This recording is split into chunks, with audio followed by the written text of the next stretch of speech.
Okay, so rather than starting out by talking about dart manipulation, let me start out by showing you 48 examples of the outcome of dart manipulation in the bodice front. And that's 48 examples in only 26 seconds.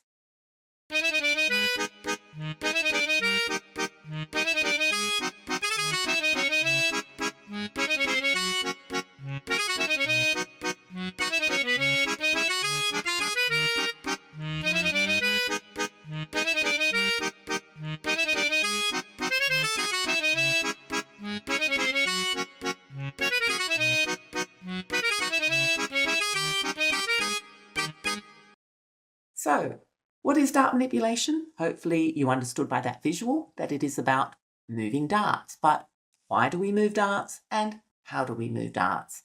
Well, in this video, I'll break that all down for you and show you how it works step by step. But before we dive in, let me introduce myself in case this is your first time here.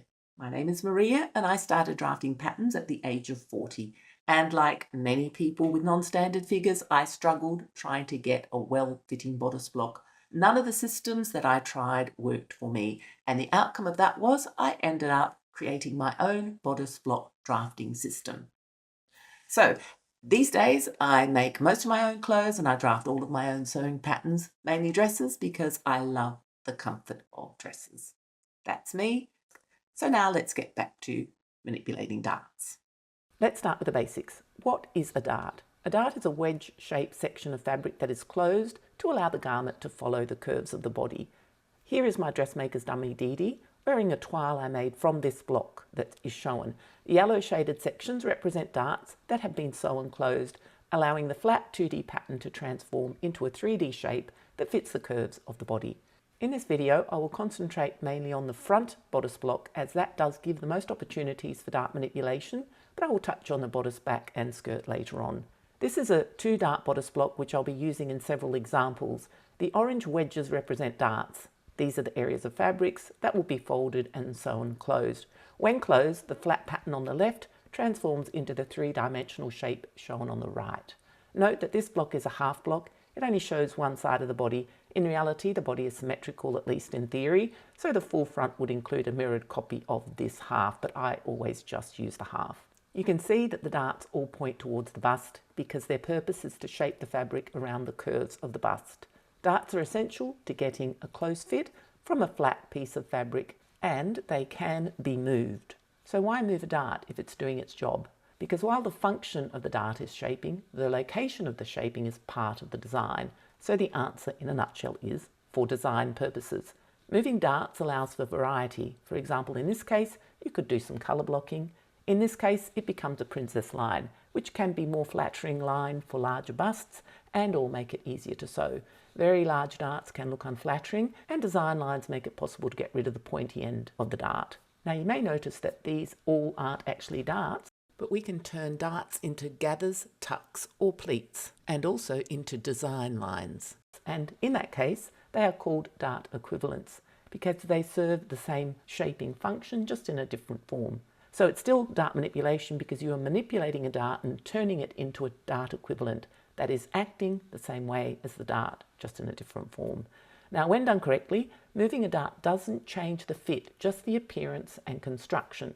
So looking for a minute just at the right-hand side, the actual fit of this garment is not changing at all. They're exactly the same amount of ease, same basic outline. All that's changing is the design. When you move a dart to another place around the block, the dart width changes. But why? To help visualize how darts work, imagine the bust shaping as a cone with a bust point at the tip.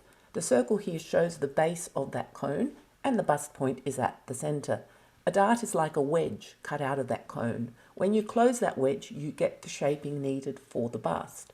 So if you're moving the side seam dart, and here I'm moving the side seam dart into the shoulder, the wedge amount remains the same, but since the shoulder line is out further away from the bust point, the dart width will be wider. Where the block edge is furthest from the bust point, the darts will be wider. If it's closer to the bust point, the dart width is smaller. Here, all the coloured shapes you see are the same size wedge, the wedge that is needed for this particular breast shape. When you manipulate that side seam dart around the block, the dart width will be larger the further away you get from the bust point, and the dart width will be smaller the closer you get to the bust point. There are two methods for manipulating darts: pivoting and cutting and spreading. I'll start with pivoting and show you an example. This method is clean, fast, and ideal when working directly from your block, when you can work directly from your block. You're not cutting anything, just rotating around a point. I'm going to move the side seam dart into the shoulder, so this line drawn here will be one leg of the new shoulder dart. Starting from there, I will trace around the block in a clockwise direction, around the neckline, down the centre front, around the waist, up the side seam until I get to the first dart leg. I will stop tracing the block, hold the block down at the bust point, that is the pivot point, and I'll close the dart by rotating the block in an anti-clockwise direction. Then continue tracing from that point to the shoulder point where I started. When I remove the block, I have to finish drawing in the dart legs, etc. The second method is the cut and spread method. This means physically cutting the pattern, cutting along two lines and closing one dart, the result of which is another dart is opened. Using the same design example, I will move the side seam dart into the shoulder, but this time cutting and spreading.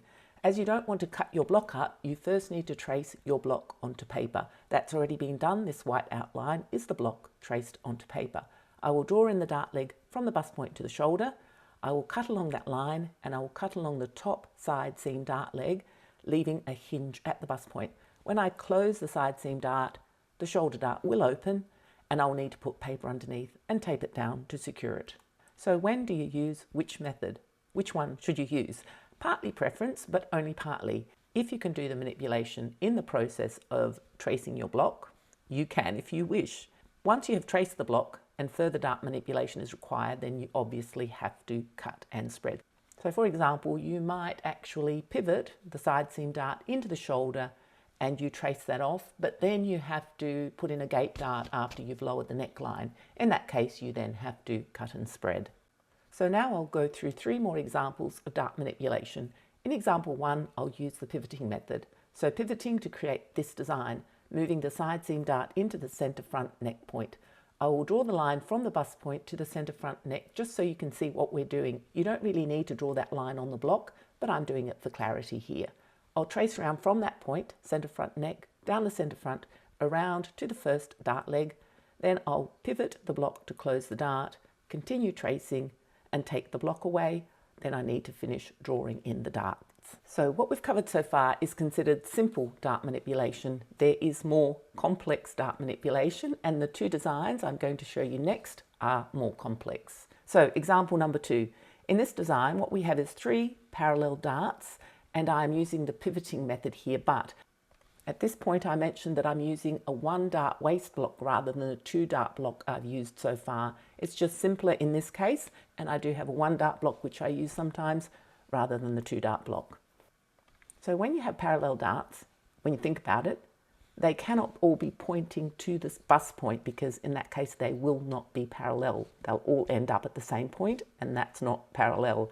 So in this case, what I need to do is draw a circle around the bust point, because what I'm going to do is create 3 different pivot points. So the radius of the circle around the bust point is 1 inch or 2.5 centimeters, no larger than that, because then the dart points are getting too far away from the bust point. So I'll mark one side of that circle, pivot point 1, the bust point as pivot point 2, and the other side as pivot point 3. So now I'll be using each of those pivot points to close and open a third of the waist dart and move those thirds into the shoulder to create 3 parallel darts.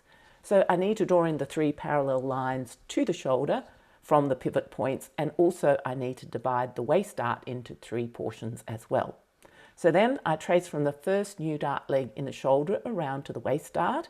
Now I have to use the first pivot point to pivot the dart, close, and close only 1/3, trace that little bit, close another third of the waist dart and trace that bit with the second pivot point, and then using the third pivot point, close the final third. Then continue tracing, and when I lift up the dart, I have this, and then I finish drawing in those dart legs in the shoulder. So example number 3, I will be using both pivoting and cutting and spreading for this design. This is considered complex because it's an asymmetric design and there are a few steps. So I will start by pivoting. I will be using the 2 dart block and pivoting the waist dart into the side seam. Now that's considered simple dart manipulation. I won't go through that part again step by step. I've already done that a couple of times. That's straightforward.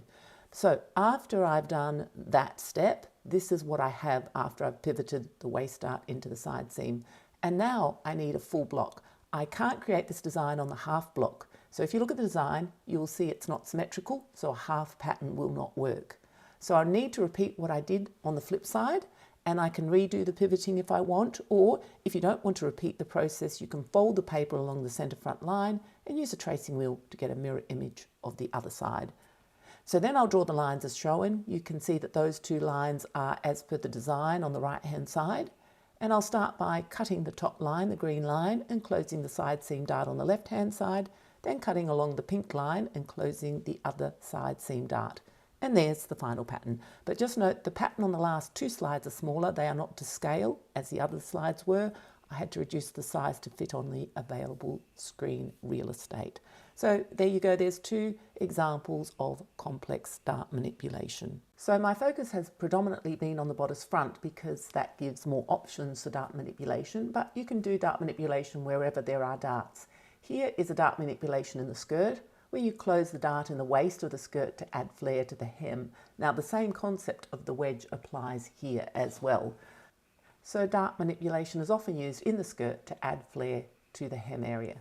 You could also manipulate the waist darts of the skirt into a yoke line. Now I don't have an example here of that, but the same thing applies to the bodice back. You can manipulate the shoulder dart into a yoke line, and there's lots of other manipulation you can do with a bodice back. You can experiment with manipulating any dart anywhere.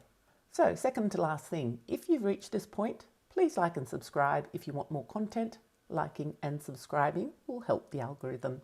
Now the last thing, I will be offering a custom bodice block making service soon.